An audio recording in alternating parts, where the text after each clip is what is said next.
English education hub में आपका स्वागत है। तो हमारी ओथेलो सीरीज के इस आखिरी एक्सप्लेनर में हम आखिरकार उस अंजाम तक पहुंच ही गए हैं जिसका हमें डर था। चलिए सीधे डाइव करते हैं ओथेलो के एक्ट 5 के ट्रैजिक क्लाइमैक्स में, जहां इयागो का बुना हुआ जाल बंद होता है और एक कहानी अपने सबसे सबसे दिल दहला देने वाले मोड़ पर पहुंचती है। एक्ट 5 की शुरुआत इयागो के इन शब्दों से होती है और ये उसके शैतानी दिमाग को आप कह सकते हैं पूरी तरह से एक्सपोज कर देते हैं। वो कहता है चाहे रॉड्रिगो कैसियो को मारे या कैसियो उसे या दोनों एक दूसरे को मार डालें, हर तरह से मेरा ही फायदा है। जरा सोचिए, इयागो ने एक ऐसी परफेक्ट नो लूज सिचुएशन बना दी है जहां नतीजा कुछ भी हो, जीत उसी की होनी है। और यही सोच आने वाली ट्रेजेडी की नींव रखती है। तो एक्ट 5 सीन 1 हमें साइप्रस की अंधेरी गलियों में ले जाता है। यहाँ का माहौल पूरी तरह केओस और कंफ्यूजन से भरा हुआ है। ऐसा इसलिए है क्योंकि इयागो ने रॉड्रिगो को कैसियो की हत्या करने के लिए पूरी तरह से तैयार कर लिया है। उसका बिछाया हुआ जाल अब बस काम करने ही वाला है। अब देखिए, ये पूरी लड़ाई अंधेरे में होती है तो ये काफी कंफ्यूजिंग हो सकती है। तो चलिए इसे स्टेप बाय स्टेप समझते हैं।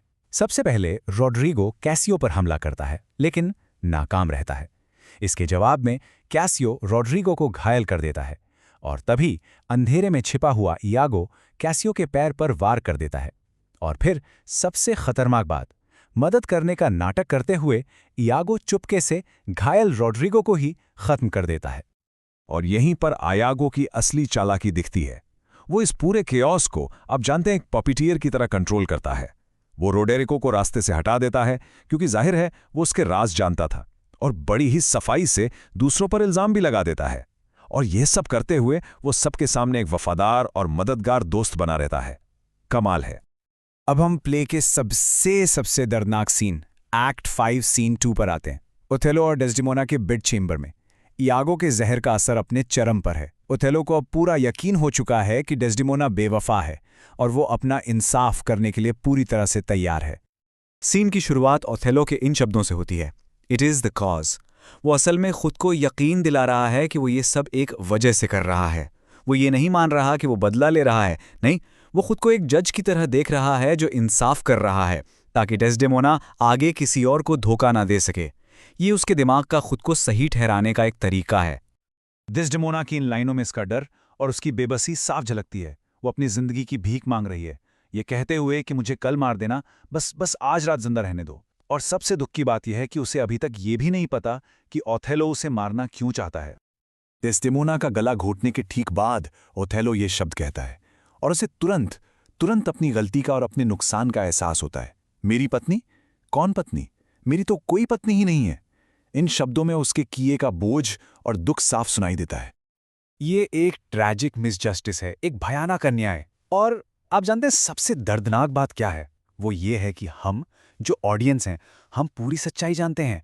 हमें पता है कि डेस्डेमोना बेगुनाह है, इसलिए ओथेलो का सम्मान के नाम पर किया गया ये काम हमारी नज़रों में एक भयानक जुर्म बन जाता है। इसी को तो ड्रामेटिक आयरनी कहते हैं, जहां दर्शक को वो सब पता होता है जो किरदार को नहीं पता। लेकिन अब कहानी में टर्निंग पॉइंट आता है। एमिलिया कमरे में दाखिल होती है और वो अपने पति इयागो के सामने चुप रहने से साफ इनकार कर देती है। उसी की हिम्मत की वजह से सारा सच सामने आता है।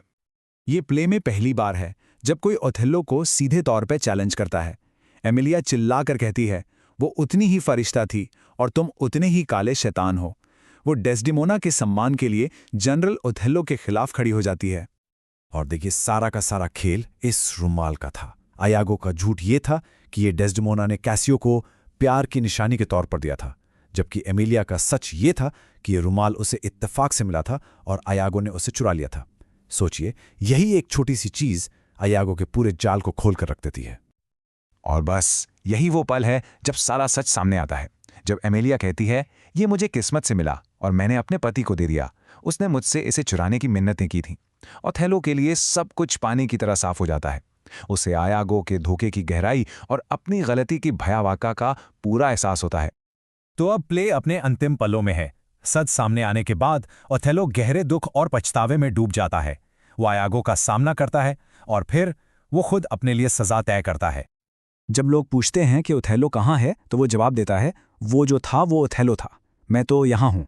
इन शब्दों से वो अपने महान और सम्मानित पास्ट से खुद को पूरी तरह अलग कर लेता है।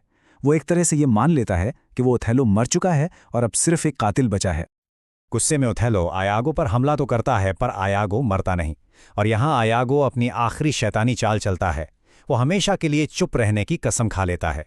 इसका मतलब है कि वो ओथेलो को कभी कोई सफाई या जवाब नहीं देता, जिससे ओथेलो को कभी भी क्लोजर नहीं मिल पाता। अपनी मौत से ठीक पहले ओथेलो अपनी आखिरी स्पीच देता है, जिसमें वो अपनी कहानी को खुद बयां करना चाहता है। वो चाहता है कि लोग उसे एक ऐसे इंसान के तौर पर याद रखें जिसने प्यार समझदारी से नहीं पर बहुत ज्यादा किया। वो ये भी दावा करता है कि वो आसानी से जेलस होने वाला इंसान नहीं था, बल्कि उसे उकसाया गया था। ये उसकी अपनी लेगेसी को बचाने की आखिरी बेताब कोशिश है।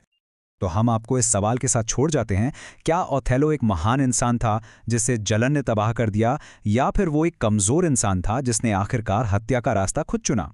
इस पर ज़रूर सोचिएगा। ओथेलो की ट्रेजेडी की असली वजह आखिर थी क्या? ऐसे ही और कंटेंट के लिए सब्सक्राइब करें। धन्यवाद।